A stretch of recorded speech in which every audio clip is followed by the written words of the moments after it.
jungle. Tasgaon पोलिसांची मोठी कारवाई.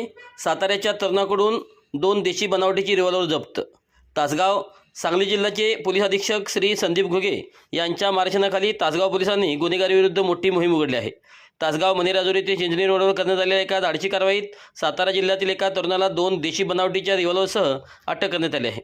मिळालेल्या गोपनीय माहितीच्या आधारे तासगाव पोलीस ठाण्याचे पोलीस निरीक्षक प्रदीप सूर्यवंशी आणि सहाय्यक पोलीस निरीक्षक दीपक पाटील यांच्या पथकाने मनेराजुरी ते चिंचणी रोडवर सापळा रचला होता. त्यावेळी संशयास्पद वावरणाऱ्या सुजल धनवडे वय वर्ष 20 राहणार मेढा जिल्हा सातारा याला पोलिसांनी ताब्यात घेतले. त्याची झडती घेतली असता त्याच्याकडे 2 घातक देशी बनावटीची रिव्हॉल्वर आढळून आली.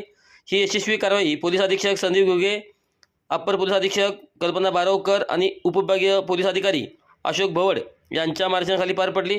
या कारवाईत पोलीस निरीक्षक प्रदीप सूर्यवंशी, सपोनी दीपक पाटील, अमर सूर्यवंशी, अमित परीट, सुरेश भोसले, प्रशांत चव्हाण, विठ्ठल सानप, विवेक यादव, सूरज जगदाळे, सायबर पोलीस ठाणे अभिजित पाटील, अजय पाटील यांनी सहभाग घेतला. अटक करण्यात आलेले आरोपी अवघ्या 20 वर्षाचा असून साताऱ्यातून सांगलीत ही हातारे कशासाठी आणली होती याचा अधिक तपास तासगाव पोलीस करत आहेत.